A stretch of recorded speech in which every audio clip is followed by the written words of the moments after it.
to have you with me for our first partnering session this morning. First one of three, one after lunch, I think with French, and then one more tomorrow morning before you'll have lunch and finish up. Are you speaking on the mic already? Would you like me to speak on the mic? The only way we will be able to assist. You can't hear me unless I'm speaking in the mic. I'll better do that then. Thank you so much. I just said welcome. Bienvenidos. Thank you. How do I switch this on? Like this? Doesn't have a little button.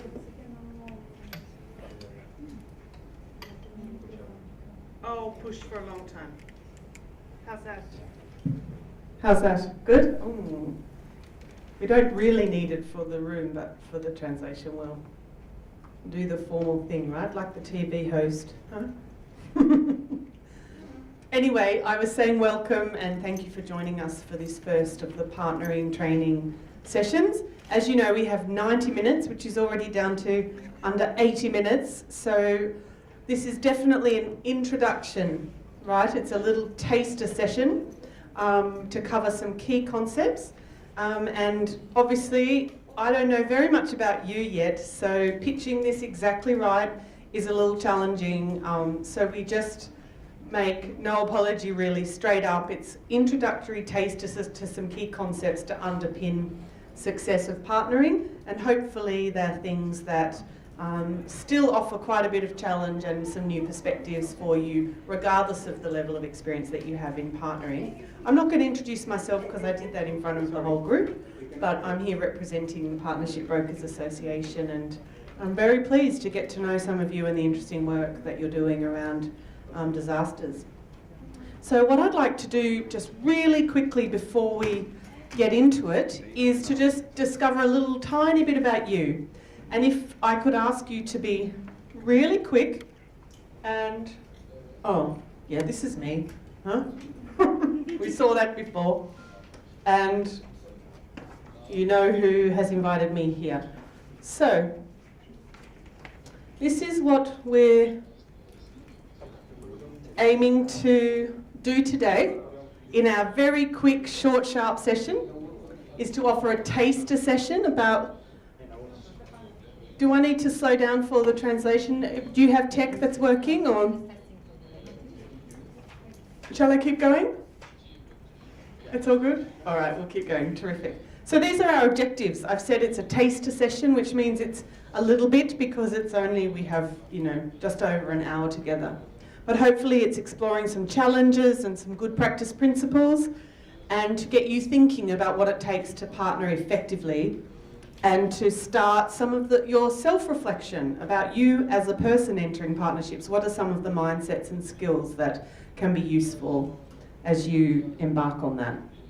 So, just to see who's in the room, get to know a tiny little bit about you, I'd love it if, firstly, you can just stand up and say very quickly, my name is Michelle, I live and work in Australia, and I come from my own organisation called Living Collaborations and Partnership Brokers Association. Just like that. One sentence, your name, where you live and work, and the organisation you come from, okay? And we'll zip around and see how quickly we can do that. I think it just gives us a little feel for who's in the room. And then I'm going to ask you a couple other questions as well. So will we start here? Yeah. And maybe you stand up and do it really quick. Hi everyone, I'm Tiarma from ICO. It's a Dutch-based organization, but I posted in Bali, Indonesia. Lucky you. Thank you. That's perfect. Sit. That's it. So just like that, name, country, organisation. I'm Emma with the GNDR Secretariat, and I'm from the UK. Hi, Carolina. I am from Colombia, from the Geological Society. Josh, I live and work in the US for Food for the Hungry. Agnes Mangoti, Malawi Sustainable Development Initiative. I am Tosin Akuriola. I'm from Nigeria. I'm from Women and Youth Development Initiative, a grassroots organization. The microphone. Let us speak with the mic. Okay, we'll have to just hand this around. Yeah, I'm Tosi Akpiriola Ajayi. I'm from Nigeria.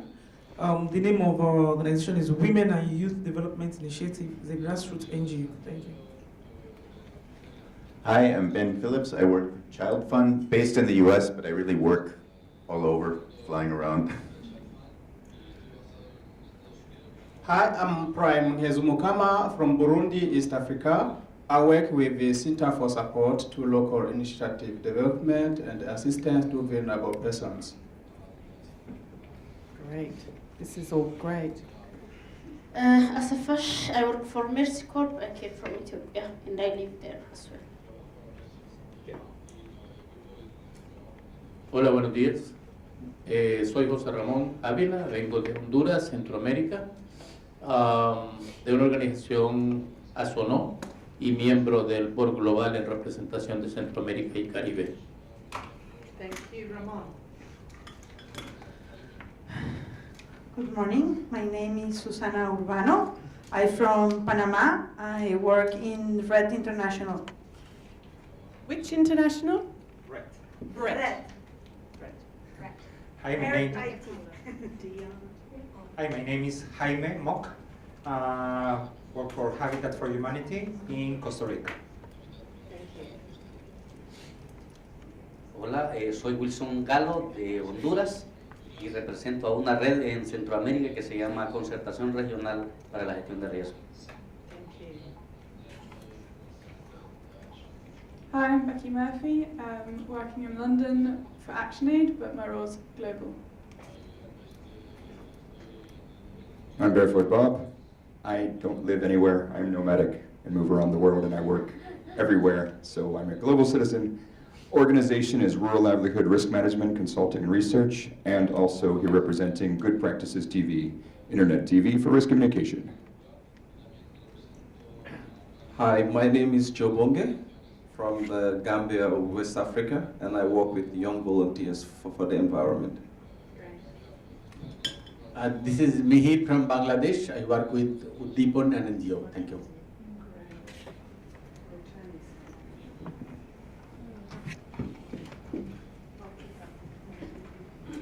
Great. That helps me a lot, but hopefully you also see how interesting you all are as a group. Couple other quick little questions. This one, I want you to stand up if your organisation has between 1 to 10 people in it. No more than. Yeah, just 1 to 10, no more than 10.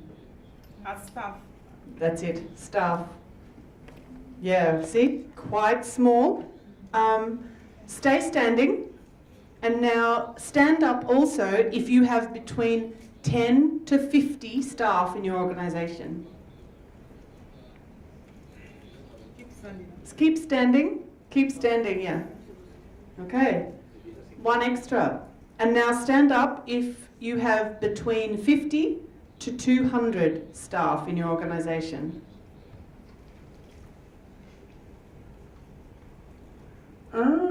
You seeing who stands up? And finally, if you have more than 200, the rest of you stand. Okay, that just gives us a little idea of the size. I have 3,000. Whoa, Bangladesh, huh? Everything's on a big scale in Bangladesh. Thank you very much. Okay, now, I want to ask you, how experienced are you in partnering? This is your own self-assessment. Are you very experienced? Yeah, I know everything. Or, I'm here to learn because it's very new to me. Okay? So someone who might have between 0 to 3. 0 is like, oh, I'm very new, up to about 3 out of 10. Who would say, just show your hands, who would say you're in 0 to 3 of experience in partnering? Oh, none of you. Between 3 to 6 of experience in partnering.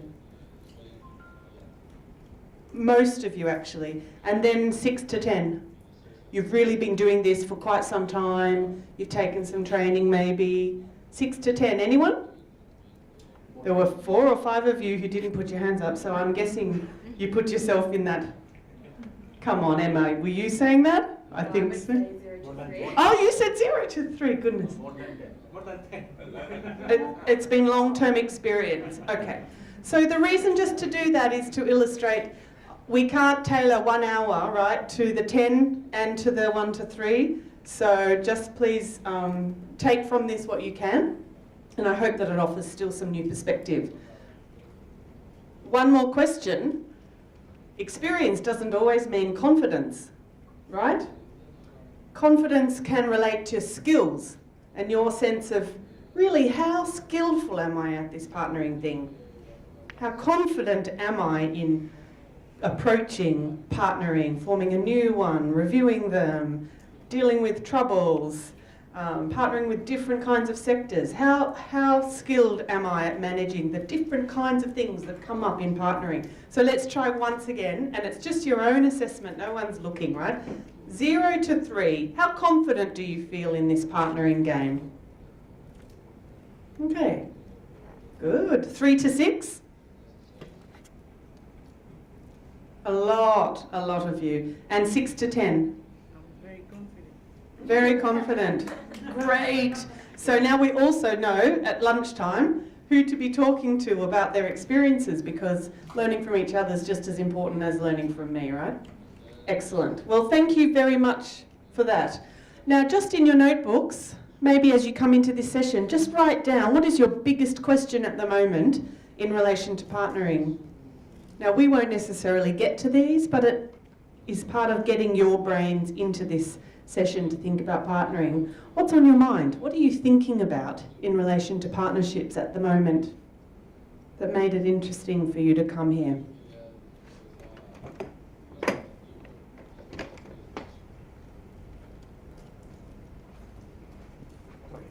It's all right, welcome. Okay, if you've had something written down.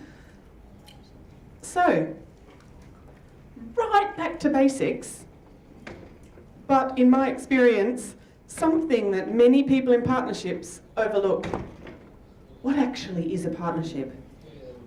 Okay, now I'm going to offer you 2 or 3 different ways of thinking about what is a partnership, and each thing that I offer you can be something useful to use with your partners. First one, what does it even mean? What does the term mean? Where I come from, partnership is used to describe a million different kinds of groupings. And therefore, people entering into a new partnership with some new partners are all bringing a different idea in their heads based on what they've seen before, what their experience has been. And unless you explore that, their expectations, their past experiences, and what they mean by it, you can discover along the way that you all have really somewhat different ideas and expectations. So, having a think about what does the term mean can be useful. Here we go. Here's a few different ways that people think about partnerships. I'm going to show you a few images, give you a quick description of them, and then ask you to just tell me which of these you most relate to in your partnership. So this one with hands shaking is a bit like a cliche, you know? Oh well, we've shaken hands, so we're partners. Is that all it takes, huh? Second one, money. There's money exchanged, financial transaction, therefore we're partners. Maybe, maybe not. Another shaking hands, but this time, one hand is shaking much harder than the other. And there may be some kind of pressure to partner. Compliance, coercion, you must partner with us. Partnership? Maybe. Everyone's hands are in the air. It's all idealistic. We're going to save the world. We're in it together, we're going to save the world.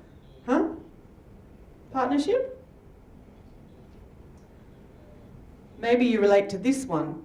It's called a partnership, but what does it mean? There's one person with a million different jobs who has to be multitasking all the time. Running everywhere like this picture. Or maybe it's this one, where there's lots of hands and they're all intertwined, all contributing in a relationship of interdependence. Or this one, it could look like out of frustration you're punching the wall, but that's not actually what I mean. This image is meant to show that you're breaking through the status quo. You're working towards some systems change or some transformation. So there's lots of different ways that partnerships come to be understood, things we experience. Who'd like to share with us quickly which one of these you most relate to in your experience? Anyone? Yeah. Should I stand? Say it? Yeah. No, you can sit, it's fine. No, okay. The microphone. Okay, I think very familiar, or I can relate to where there is a common core. The idea is mostly not to frustrate the community, to say maybe I'm doing disaster risk reduction, there's another organization doing food security, there's another organization doing economic empowerment. So it's the same community that we want to help, and then everyone goes at their own times. The communities come frustrated. So we come together so that we can capitalize on being together and give a holistic development need to the community. Does that mean maybe the one with the hands? Maybe. Maybe. Or maybe the one with confusing the community with all these different things. You're trying to avoid this one. We're trying to avoid Trying to avoid this one. Anyone else? A quick reflection on, in Bangladesh, which one do you relate to? Just really quickly, which one of these? Not a big story about your partnerships. None of this one. None of this one. What picture would you put up there? Yeah.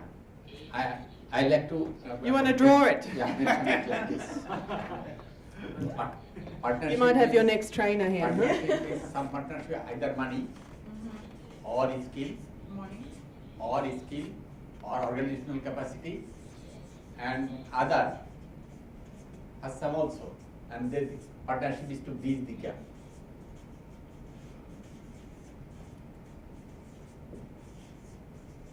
Okay, thank you. So where different skills and capacities and resources come together.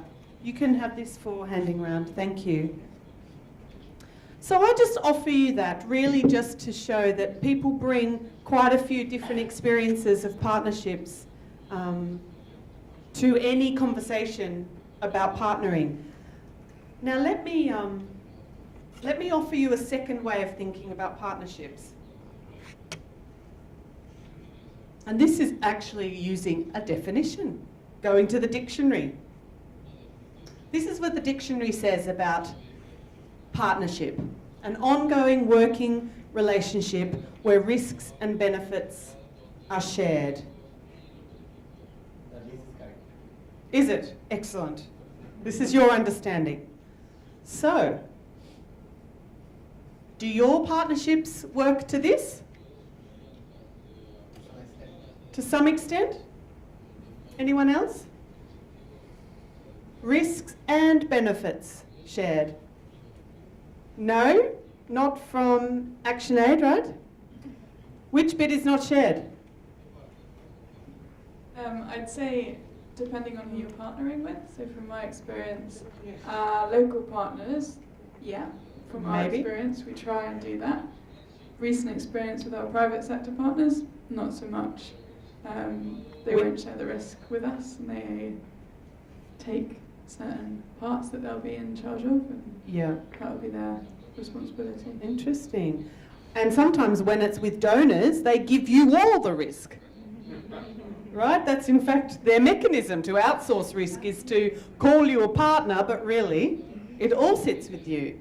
So this is actually a very interesting thing to think about, that a dictionary offers that risks and benefits. It's really, we're in this together. There's mutuality of benefit, but there's also some risk carried by the right party, okay? The one best able to manage that, but it's clear to everyone that that's best managed there and we best manage this part and so on. But there is a sense that there's risk on all sides, but there's benefit also on all sides. Skin in the game might be another way to think about it.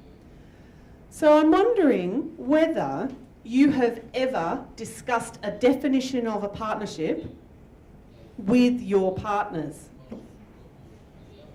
Anyone ever done that? You have, here. In which country was it? Nigeria. And what effect did that have by having a discussion about a definition? Well, actually, it gives us what to do, what, and generally, in most cases, the kind of partnership agreements we have will be, okay, as a partner coming together, we often have an MOU. Yeah. Okay, there's a percentage of what you will do, who will do this, and who will achieve this result together. Yeah. That's basically But what before you went to the agreement, you had a discussion of a definition. Not or quite, what they not expect. quite, not quite. It's not always as if we come together at the table and have the definitions discussed. We just say, we feel we can do this, you feel you can do that, then let's just have the documents. Yeah. That's very helpful to have a very open exploration of expectations and roles and contributions. But sometimes, right at the very beginning, it can be useful actually to put up something like that and say, this is what the definition, the dictionary offers us. Can we just explore the different ideas that we all have about risk and benefit? And there's some other things around shared accountabilities, around co-creation of the projects and so on, that it's good to set those expectations to get them on the same page before you then go and work out the specifics of your own partnership. So and here we go. Another way of thinking about partnerships is that they sit on a continuum. On one end, quite transactional relationships, and on the other end, much more collaborative relationships. And I'm not presenting this to say that one is right and one is wrong, just that partnerships are different and they suit different places on the continuum, suit different partnering efforts.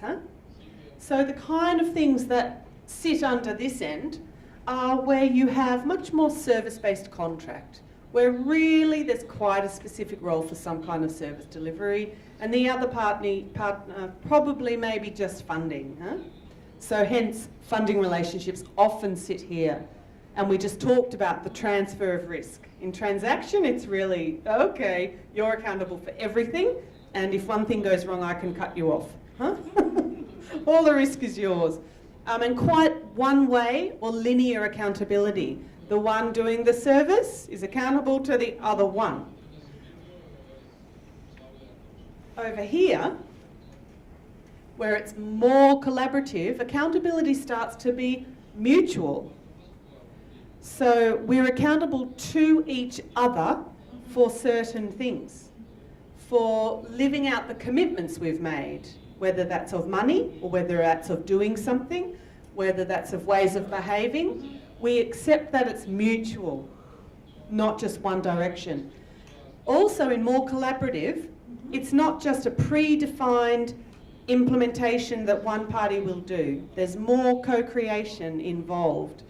And really, this is the space that those of us working in more complex and even chaotic environments, and those of us working on big challenges the world is facing that need new ideas, new solutions, we actually, if we find ourselves stuck in transactional, we're probably not going to find some breakthrough solutions for big problems.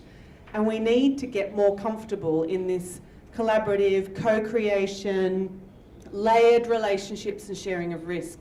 It's harder, but it's suitable to more complex things, right? If you're stuck here, it's it probably won't suit. But this is suitable for those things we know how to do. Let's just get someone on doing it, give them the resources, and set them free to do it. So just make sure the kind of relationship you build is fit for the kind of work and change you're trying to bring about. So just hands up, whose partnerships sit more down this end? More of your work is down this end. A couple of you, okay. Who sits much more up this end? Your work? There's lots of this going on. Does that mean you have a real mix maybe in the middle? Maybe. What does it depend on, Josh? What does it depend on?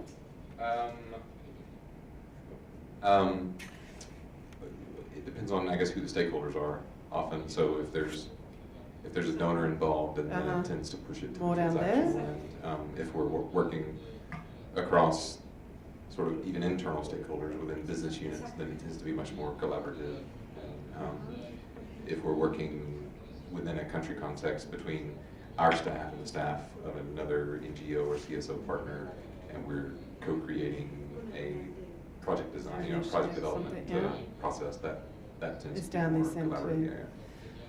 Some of it has to do with resource transfer. It does, and it's part of what we covered in the panel. Did you notice that possibly that partnership in the Philippines got more creative when in fact there was less money on the table? Or, because I'm not actually sure it was less money, because Unilever didn't give a huge grant, but it was less about all the money from one party. They've mobilised resources from across everyone, so it enables it just to sit down this end a bit more. So I just throw that out there for you to contemplate, the pros and cons of this heavy reliance on just one funder, but also the potential with your funders to be drawing them in the fold where possible, to be trying to work more like this. You work in disasters, so I'm sure you have to do some of this more collaborative stuff, huh? Okay, lovely. Is there anyone else who'd like to comment on this continuum?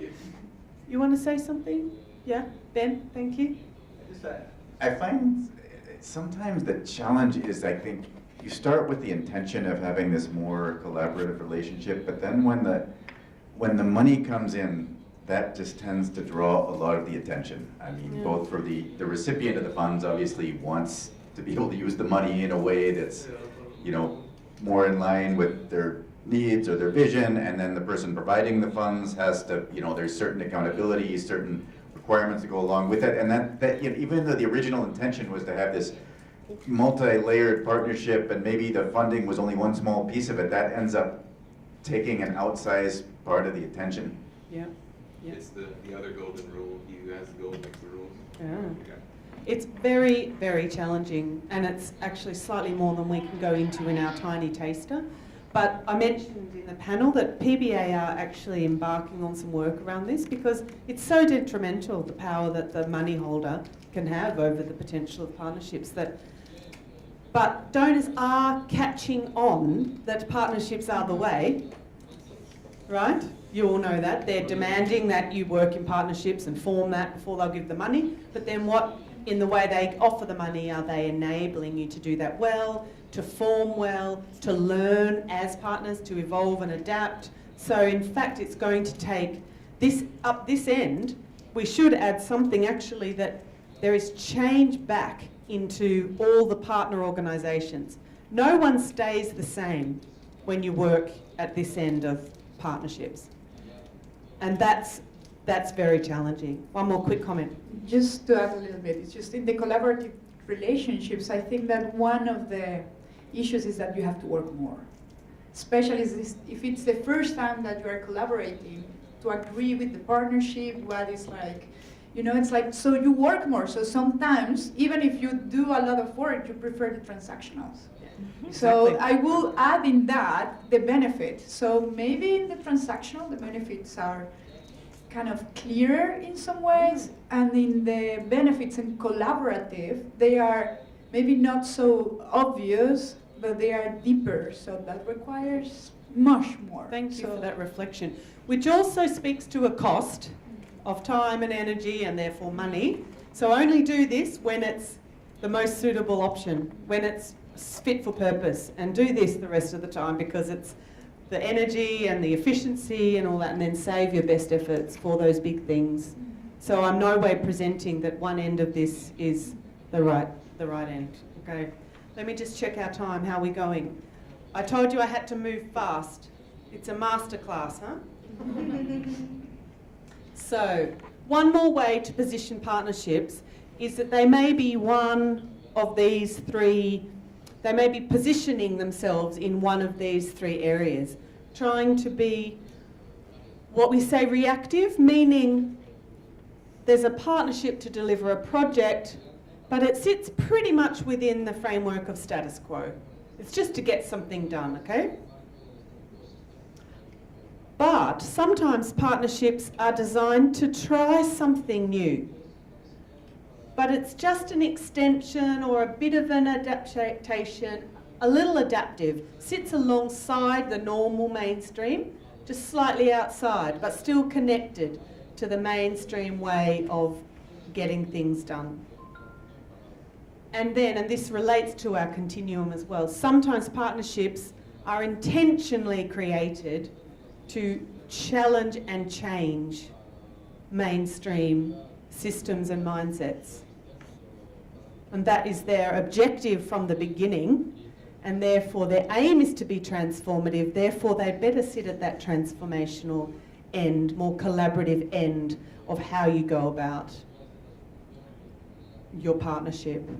So these two things can intersect, the continuum and these three, and maybe you just want to have a think about, well, which of my partnerships, are they just getting some stuff done?